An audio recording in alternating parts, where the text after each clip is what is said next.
সৌদিয়ানদের জ্বালায় একদম জীবনটা অতিষ্ঠ হয়ে উঠছে। মনে হয় এখন সৌদির বাসায় থেকে পালাই, কখন জানি পালাই যায়। অত্যাচার এখন আর সহ্য হয় না।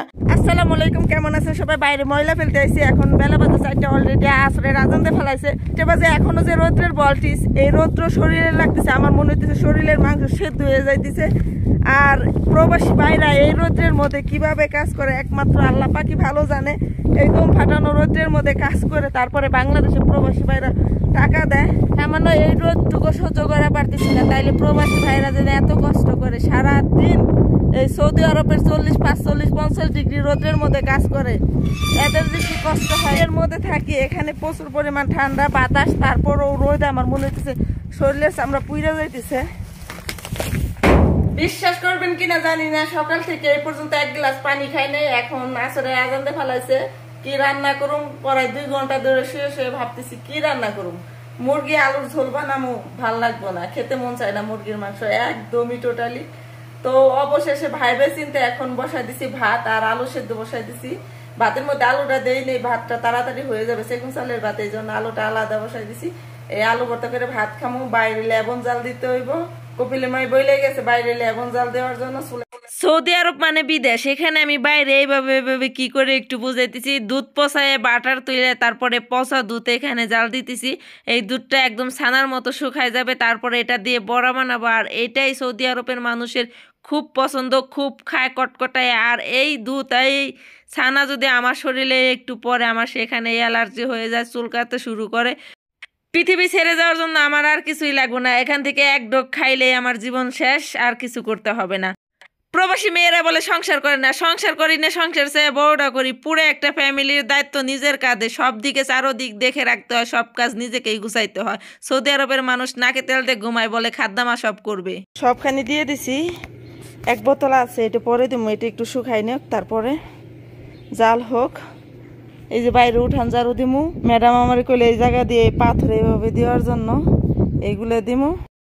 আমি মনে করি জীবন সুন্দর যদি আপনি খেটে খাইতে পারেন। সবাই বেইমানি করলেও পরিশ্রম আপনার সাথে বেইমানি করবে না। এই যে পরিশ্রম করি বলে কিছু টাকা পায়, আর সেই টাকা দিয়ে নিজেও ভালো আছি, ফ্যামিলিও ভালো আছে, কোনো চিন্তা নাই, ভাবনা নাই। নিজের পায়ে দাঁড়াতে পারছি, নিজে ইনকাম করে খাইতে পারি, এটাই অনেক। আমি মনে করি আমার কোনো আফসোস নাই। এই প্রবাসের মাটিতে এসে এত কষ্ট করি, আমার কখনো আফসোস হয় না। কেন জানেন? কারণ আমি নিজে কামাই করে খাই, অন্যের পর ডিপেন্ডশীল না, নির্ভরশীল না আমি। এগুলো কি লতা জানি হয়েছে, তো উঠে ফেলতেছি।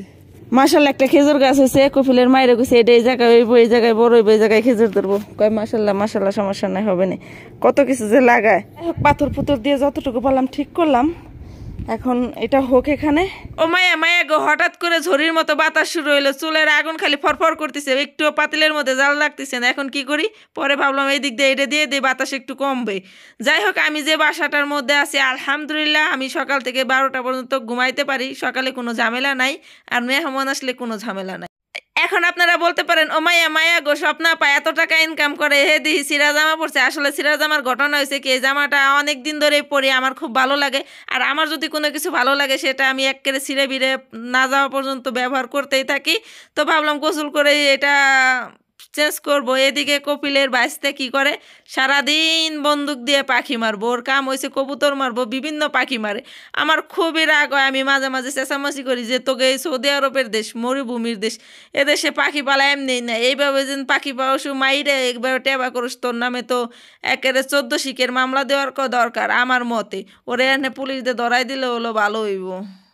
আমি বাসি না, এনে আইসে বাইরে কামের মানুষ আছে, তাকে চা বানাই দাও, গাহওয়া বানাই দাও, ঠিক আছে? মানে এক ঝামেলার মধ্যে বাঁচি নে, কত্তা তাকে না আগে খাওয়ারটা বুহের মধ্যে কাঁপতেছে ঘুরতে ঘুরতে। এখন এই যে আলু ভর্তা করে ভাত খামো। পেঁয়াজ মাছ ভাইজে নিয়েছি, যেহেতু ইন্ডিয়া পেঁয়াজ, আমাদের দেশি পেঁয়াজ হইলে বাঁচতাম না, এমনি ভর্তা করে খাইতাম। গরম রে। সৌদিকে পোলাফান কত দূর যে খারাপ, এইটা থুয়ে ভাত খাবার গেছি, এই মুঠ বইরা পাথর নিয়ে ওইটার মধ্যে দিছে। এনে ছাইয়েছে উপরে খাইলাম। এই যে বেদবে, এটার বয়স মনে কত 3.5 বছর রইব। ইটু পোলাহন যে এত পরিমাণ খারাপ হয়, জীবনে কল্পনা করি নেই আমি। যাই হোক, পাথর পুথর ফালাই দিয়ে তারপরে যে তাও কিসকিস করতেছে, ঠিক আছে?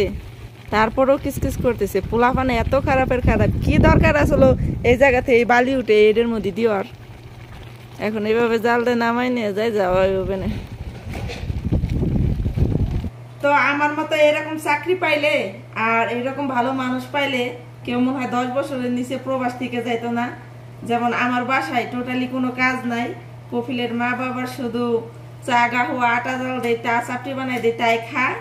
আর এখন সবাই মাদ্রাসায় গেল, দুপুর 12টা পর্যন্ত ঘুমাইছি, তারপর থেকে শুয়ে রয়েছি। এখন কপিলের বাবার 2-3টা পাঞ্জাবি আয়রন করে এখন নিজের জন্য রান্না করতে আসলাম 3টা বাজে। 3-4 মাস আগে আদা বাইতে ফ্রিজে রাখছিলাম, আদা শেষ হয়ে গেছে। এখন রান্না করতে এসে দেখি আদা নাই, ভাবলাম একটু আদা ব্লেন্ডার করে নেই। আদা ফ্রিজে ওইরকম নাই, একটু ছিল, একটু রাইখে একটু এখন আদা বাই পেঁয়াজটা সুন্দর করে কষাই নিছি। এখন এই যে মুরগি দিয়ে দিলাম, ব্রয়লার মুরগি সুন্দর করে কষাই নিছি। মাংস দিয়ে আলুর ঝোল খাইতে মন চাইছে আজকে কয়েকদিন ধরে, তাই বেশি করে আলু দিলাম। এই যে আমার তরকারিটা হয়ে গেছে, একটু ঝোল ঝোল রাখতেছি। ধনে পাতা দিই কয়েকটা না, বেশি করে দিলাম।